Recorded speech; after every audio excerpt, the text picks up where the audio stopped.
What is up, guys? Welcome back to another video. Today I'm going to talk to you guys about common BMX injuries and how to fix them. So I noticed for a lot of injuries that I had, except for like bruises and cuts where obviously you have band-aids, ice, and rest, where nobody really told me what to do. So I did some research and here's what I came up with. Now obviously for the most popular ones you have your bruises and cuts where you can just get ice and rest and make sure you move around. But the things that I find that affected me the most had to have been things with ankles and wrists. So for those, I used ankle braces and wrist braces.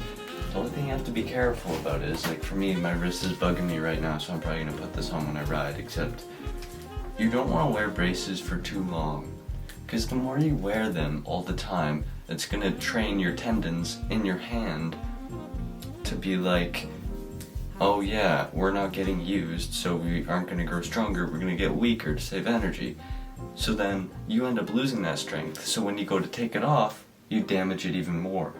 So the thing is, you just wanna let your wrist heal and then take it back, and take it off as you ride to get it stronger. So you can have it on, and for a part of the session take it off, hurts, put it back on, that type of thing. You're still gonna grow it. And that's what I did with my ankle ones, because with my ankle braces I made a huge mistake by, and don't ever do this, don't wear braces if you don't need to. That is one thing that I found that was very helpful for me. One guy told me that, and I'm like, okay, might as well, because I was afraid of breaking my ankle or rolling my ankle, so I'm like, I'll wear these and it'll be extra safe.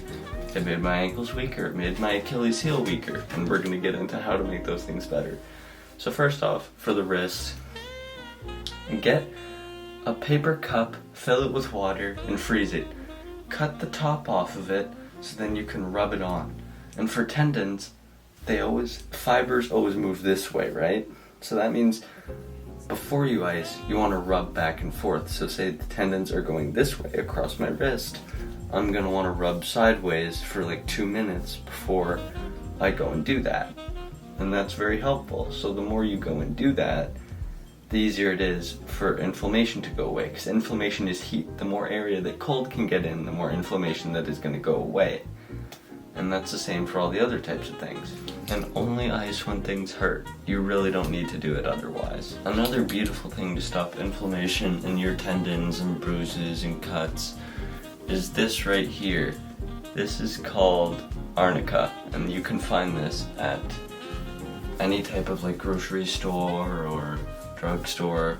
This is basically a natural, like almost minty pain relief, except it goes into your nerves and it takes away the inflammation. I'm not fully sure how it works, but it works great. Sometimes you can get them like this where they have like the little massagers here, so I can go, say if my wrist is hurting, I can do that.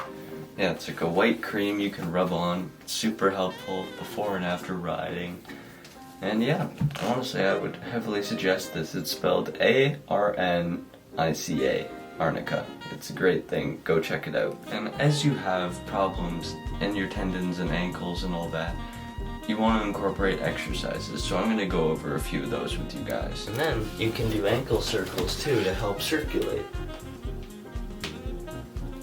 Hear them cracking? That's because I've injured them before, yeah. Do that before you exercise every single time. It helps a lot. These exercises are great for the ankles and great for the Achilles heel. So make sure you do these a few times a week. Just some slight heel raises, or going back and forth like this. Pain here, this is your Achilles heel, and this part will like flame a lot if you have bad shoe support, so if you have bad shoes, or if you have what I had where I just wore braces and that hurt my foot, so I had to rebuild these over the course of a few months. It took a very long time, but it was well worth it. So you can do those two exercises that I was talking about for your Achilles and your ankles. Then you can get these 12-pound weights, sit down, put them on top of your knees, like say sit on a degree where it's like a 90-degree angle, and then just like lift up. I find that really helpful. Another one is if you want to really like strengthen your ankle and Achilles, get these types of bands. These bands you can like, they're very helpful. So you can move them on like this. I'd say definitely like do it in all directions because it's a resistance band. It's gonna build it. And you can go to the other side.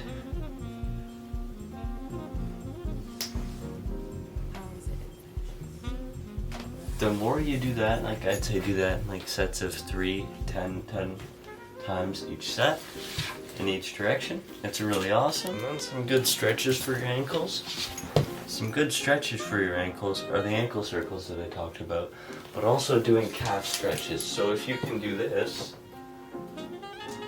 and you don't want to bend your knee, the more you bend your knee, you're putting unwanted stress on this area if it's healing.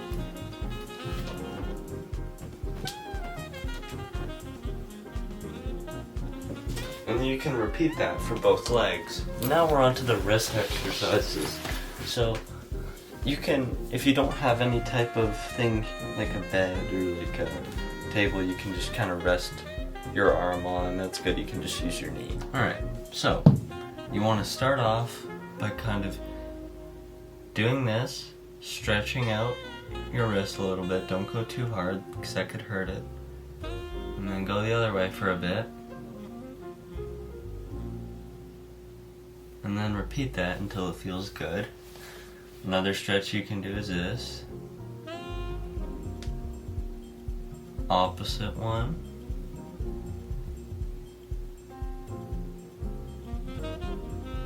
And then you can do circles. Clockwise and counterclockwise. Hear that cracking? It's because it's not good right now, but hopefully I'll be riding again in a few days. I've just been taking a break. And I just got this brace today, so I'm probably going to try riding with it in like 2 days. But yeah, another thing for wrists are you want to get a nice 3-pound weight.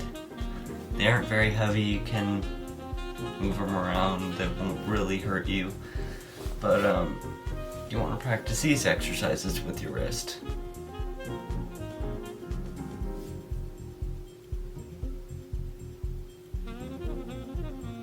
Then you can do this one.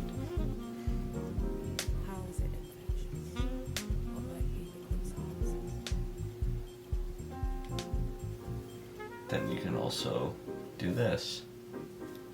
Make sure to let it go in your hands like a little bit, let it roll. Bring it back up. Because in your wrists there's like 9 different bones and there's a bunch of tendons and muscles and veins, so it can be a very sensitive area for things to go wrong. Those are pretty much all the tips I have towards those kind of joint health and the very common injuries. And don't take all these to heart and be like, oh, he's a professional. I am no doctor. I do not have a certification. These are just things I have found that have helped me. But yeah, I hope this helped you guys. And a key thing you guys should do is ChatGPT. I cannot express this enough. This will help so much with finding good schedules and an organized way of things you can do targeting a certain like joint or muscle or all that. That's what I did, because that's what I did to find everything.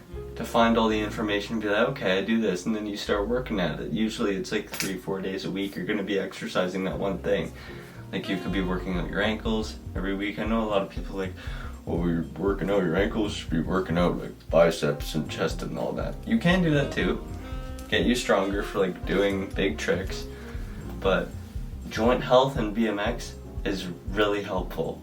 Which is why I made a video on this, because not a whole lot of people have made information on this.